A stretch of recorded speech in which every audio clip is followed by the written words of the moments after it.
Assalamualaikum warahmatullahi wabarakatuh. Kami dari kelompok 6 akan membawakan sebuah materi mengenai implementasi manajemen berbasis sekolah di sekolah, kepemimpinan dan supervisi pendidikan.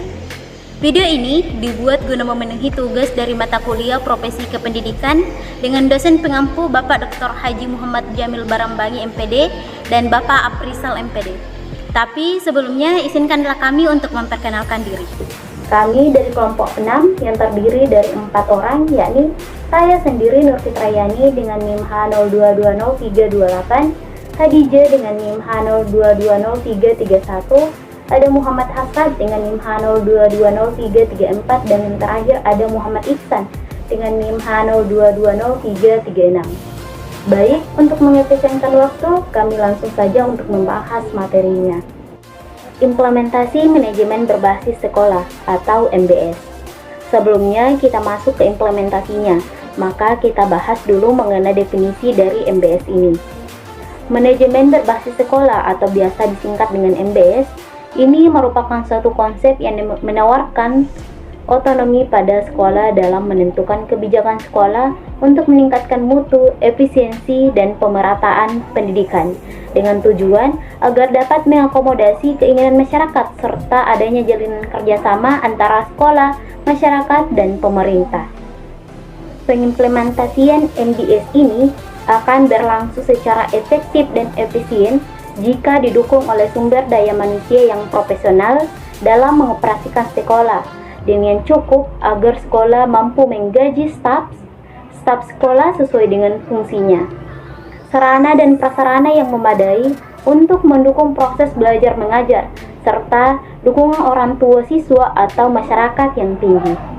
Menurut Nurholis, pada dasarnya tidak ada satu strategi khusus yang jitu dan bisa menjamin keberhasilan implementasi manajemen berbasis sekolah di semua tempat dan kondisi. Sehubungan dengan implementasi manajemen berbasis sekolah atau MBS dalam rangka desentralisasi pendidikan di Indonesia, maka keberhasilan implementasi manajemen berbasis sekolah sedikitnya dapat dilihat dari 3 dimensi, yaitu efektivitas, efisiensi, dan produktivitas. Selanjutnya ada tahapan implementasi manajemen berbasis sekolah. Implementasi MBS juga memerlukan pertahapan yang tepat atau harus dilakukan secara bertahap. Penerapan manajemen berbasis sekolah atau MBS secara menyeluruh sebagai realisasi desentralisasi pendidikan memerlukan perubahan-perubahan mendasar terhadap aspek-aspek yang menyangkut keuangan, ketenagaan, kurikulum, sarana dan prasarana, serta partisipasi masyarakat. Dalam kaitannya dengan pertahapan implementasi manajemen berbasis sekolah atau MBS, secara garis besar ada 3, yakni ada sosialisasi, polling, dan diseminasi. Bagian ketiga adalah perangkat implementasi manajemen berbasis sekolah. Implementasi MBS memerlukan seperangkat peraturan dan pedoman umum yang dapat dipakai sebagai arahan dalam perencanaan, monitoring dan evaluasi serta laporan pelaksanaan. Perangkat implementasi ini diperkenalkan sejak awal melalui pelatihan-pelatihan yang diselenggarakan sejak pelaksanaan jangka pendek. Bagian keempat adalah dasar-dasar kepemimpinan pendidikan. Pertama adalah pengertian kepemimpinan pendidikan.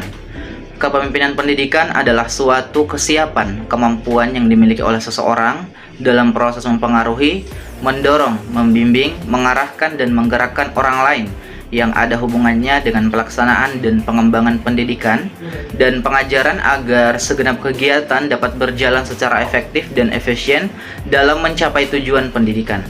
Kedua adalah fungsi kepemimpinan pendidikan. M.I. Anwar mengatakan bahwa untuk memungkinkan tercapainya tujuan kepemimpinan pendidikan di sekolah, pada pokoknya kepemimpinan pendidikan memiliki 3 fungsi, yakni membantu kelompok merumuskan tujuan pendidikan yang akan dicapai, menggerakkan guru-guru, karyawan, siswa, dan anggota masyarakat, dan menciptakan sekolah sebagai suatu lingkungan kerja yang harmonis, sehat, dinamis, dan nyaman. Bagian kelima adalah konsep dasar supervisi pendidikan. Pertama adalah pengertian supervisi pendidikan. Mengenai pengertian supervisi pendidikan, Ali Imron menjelaskan bahwa supervisi pendidikan adalah serangkaian bantuan kepada guru, terutama bantuan yang berwujud layanan profesional untuk meningkatkan proses mengajar. Selanjutnya, Sehartian berpendapat bahwa supervisi pendidikan adalah sebagai pemberian layanan dan bantuan guna meningkatkan kualitas pendidikan. Kedua adalah tujuan supervisi pendidikan.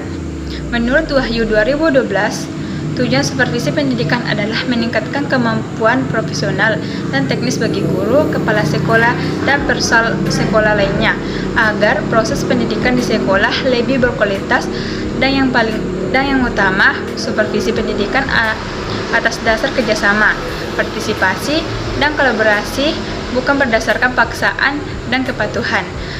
Dengan demikian, akan timbul kesadaran, inisiatif, dan kreatif personal sekolah.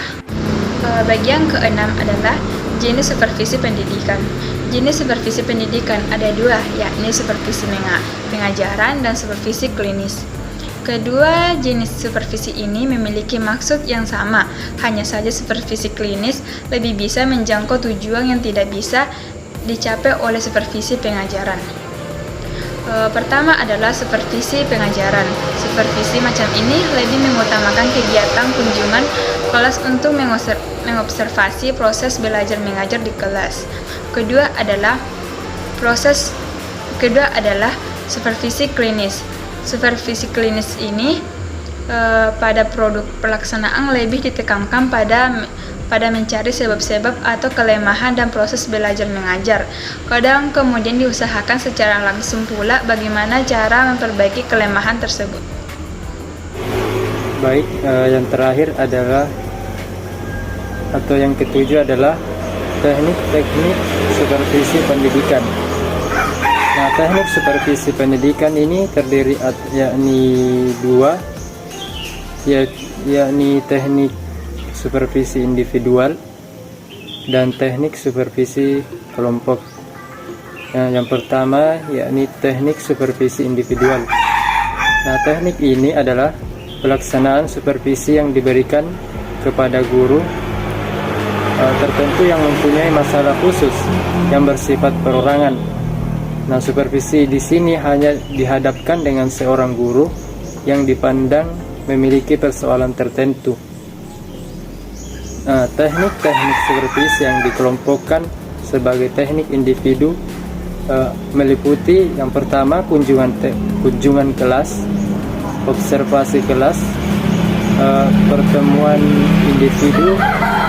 individual, dan kunjungan antar kelas. Nah, yang kedua adalah teknik supervisi kelompok. Teknik supervisi ini adalah suatu cara melaksanakan program supervisi yang dimana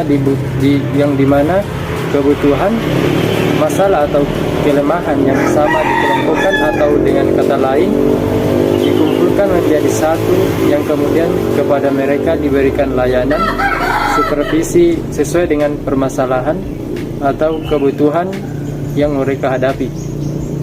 Nah, teknik-teknik supervisi yang dikelompokkan sebagai teknik kelompok yaitu mengadakan pertemuan atau rapat, kemudian mengadakan diskusi kelompok, dan mengadakan penataran dan seminar. Cukup sekian materi yang dapat kami sampaikan. Lebih dan kurangnya mohon dimaafkan. Wassalamualaikum warahmatullahi wabarakatuh.